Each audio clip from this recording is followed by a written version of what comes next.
Let me ask this question. How many are involved in a church in some capacity? Okay, so that's about half of us, I guess, maybe a little less. But here's what I found about churches. When there's a crisis, churches are great at responding.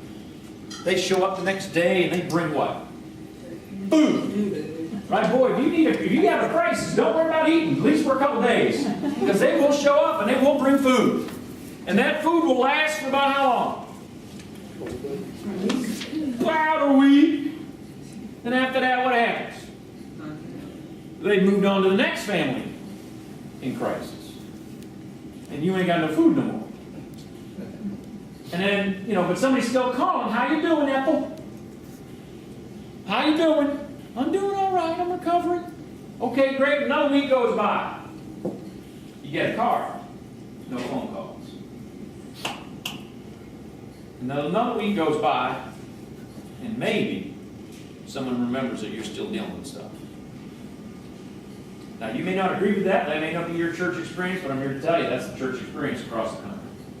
And we wonder why people are losing faith in church. What we did at our church was we started something called a caregiving ministry. And literally what we did was we took couples in our church and we trained them about giving. About how to sacrifice their time, their talents, and their effort, and how to give it to people that need it.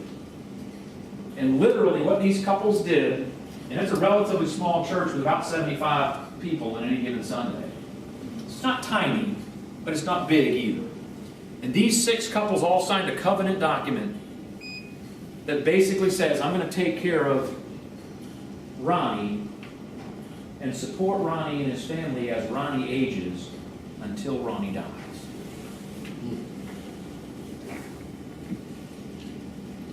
And so Ronnie now has visitors a minimum of 3 times a week. Now has rides back and forth to the hospital because Ronnie's fighting colon cancer. Robert now has somebody 3 times a week give him a call, find out how he's doing, give his wife a call, see if they need help doing grocery shopping. Mary now has somebody that mows her lawn every week. Now has somebody that comes by and calls her once or twice a week to see how she's doing. Kathleen gets a phone call from somebody a minimum once a week. Usually a visit about every 2-3 weeks. Because she's still in very good health, but she's a widow living by herself. So we adjust the level of giving to the demands of the individual and the degree of family support that they have. And you know how many pastors have put a program like that in place that I've talked to? Very, very, very few. Why? It's because they don't understand yet. They're not mean. They do care. They just haven't understood this whole idea of aging with grace and how unprepared our society is to deal with millions of people that are aging simultaneously. They just don't know. They haven't thought about it. So the solution, of course, we know is the government, right? The government's going to be there to bail us out, right? Y'all are happy. Like, look at that look of skepticism on your face. Okay? You know what the government did in November 2012? They canceled the government's long-term care program. Because they said we can't figure out how to fund it, so therefore we're just going to cancel it. After spending $150 million to study the problem. Look, that's our government. So folks, if the government's not going to be there to help you, and the churches ain't figured out how, who's going to have to be there? You and me. We are going to have to step up and start doing what we used to do naturally about 40 years ago, which is start helping our neighbors. Because there is no other choice.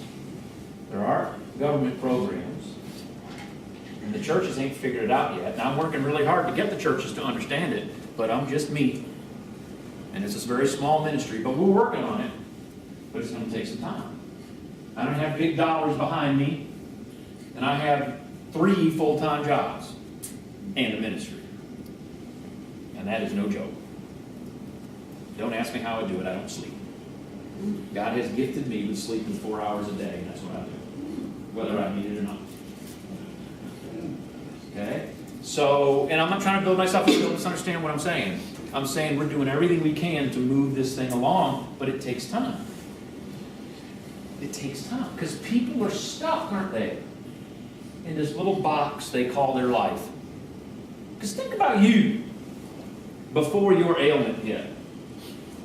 Did you ever think that you would be in this situation? No. Didn't think it, did you? How many thought you were going to live a long and healthy life and suddenly one day just go, boom, I'm out? Didn't think about it at all. Didn't think about it at all, did we? So how many are prepared when we suddenly get hit? My intro talks about, which I think I wrote, or Russell's really good. But I'm an ordained minister, an insurance agent, and the founding minister of Aging with Grace. That's 3 very different hats. Now, I don't mention that to sell you insurance, so don't misunderstand where this is going. But let me tell you what those 3 different hats does for me, is I get to see and meet with people that are planning, and I get to see the effects of people that have it. See the difference? And what I find is most people don't want to even talk about it. Because they're, number one, afraid that they're going to be the one, or number 2, they're Superman and it's never going to happen to me. How many thought that before your ailment, that it was never going to be you? Didn't think about it. Why do we think that? Because we are who we are. We're people. Right? So how do we connect with people like that, like us? We literally come to groups like this regularly and consistently. And instead of saying to the people that we're with, how are you doing? And make it a pro forma question that we don't really listen to the answer, we actually stop and we listen to the answer. And we give them that one thing that only we can give, our actual heart to listen. I'm known in my church as the mask remover, among many different titles. And here's what this means. You ever go to church when things are not going so well, and you put on your finest clothes, and you walk in the door with that everything is great fake smile on your face, and people ask how you're doing, and you're like, oh, fine. And inside, you're thinking about all the stuff that just happened yesterday with your family, and you're thinking about the medical diagnosis that you just got, and where you're going, and the next person says, how you doing? You say, oh, I'm fine. See, that's a mask that we slip on, isn't it? Now, why do we do that? I don't really know, but we do it a lot. And so God has given me the ability that when people ask them how they're doing, and they say, I'm fine, and I say, now, why don't you take that mask off and tell me the truth? I will. And I had a lady yesterday morning that was new to the church, and I asked her how she was doing, and she says, I'm fine. And I said, now, why don't you tell me exactly how you're doing? She said, well, spiritually I'm okay, but I got some issues. Now, I'm not telling you to go to church and start whining. Don't become the church whiner. Let me tell you about my life. Whoa! Right? And spit it all out. Okay? But if you're not going to be real with the people that you connect with on a regular and consistent basis, whether it's a church or whether it's this support group, it really doesn't matter. If you're not going to be real with the people that understand what you're dealing with, who else in the world are you going to be real with? This is not a place for pretension. This is not a place for putting on the airs. This is a support group. Is it not? What is it supposed to lend to people? Support. Information, education, positive reinforcement, positive thinking, connection, giving, and receiving. Yes? And yet, we got places for 100 and there's 23 of us here. Let me ask you this. Did you personally invite someone to come today?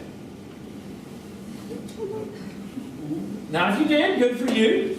If you didn't, without trying to make you feel guilty, why not? Because you're comfortable, aren't you? You're in your own little box. But if this is truly going to be an organization that reaches out and supports people, we all know how hard this guy works to make this thing work. And he didn't ask me to say any of this.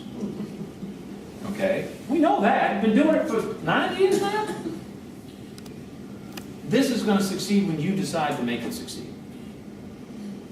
When you decide to get out of your comfort zone and bring other folks to it. That's what's going to make this work. Does that make sense? Have you received benefits from being here in your tenure? Yeah. Okay, see, this ain't my first time here. Okay? So why are you holding on to those benefits? Because you're human. You got to give those benefits to other people by bringing them here. Does that make sense? Because let me tell you, and I hesitate to share this with you because I do not want you to think this is me being uppity or everybody look at me or wow or anything like that. But see, I never forgot the help I got from that church. Brand new in the church, in desperate need, and they helped in ways that I have never heard of another church helping before. Incredible people.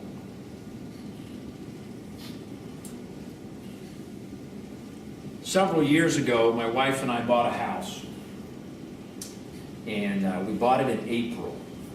And the kids were in school, so we decided we were going to let it sit empty for 6 weeks until the school year was over, and then move into our home that had been built and never occupied. Now, I've been married 30 years this year. This is going back about 5 years ago. So 25 years, my wife had never been in a brand new home before. Now, ladies, is this a big deal? And she waited to go to the new home? And she waited. Because she knew it would be disruptive to the children in the middle of the school year to move. So she waited. So this house sat empty. And one day, in the job I held at the time, this lady comes in, and we started talking. And it was a 4-day training class. And every day, she was the first one there. And every day, she was the last one to leave. And I noticed this about Wednesday, the 3rd day of the 4-day class. And so Thursday morning, I thought, oh, I wonder if she's going to be the first one there again. And I asked her where she was from, and she said Fredericksburg. She was driving down from Richmond, to Richmond from Fredericksburg. So I just thought she was trying to beat the traffic. And so at the end of the day, we were talking about some different things, and it came out that she needed to fill out a document and put her address on the paperwork. And she said, well, what if you don't have like a regular address? And I said, well, just use your P.O. box. And she said, well, what if I don't have a P.O. box? I said, well, just use like rural Route 1 or whatever you know your address is. Not always the sharpest tool in the drawer, you know what I'm saying? And so she didn't say anything, and then she kind of looked down at the ground, and she said, well, what if you don't have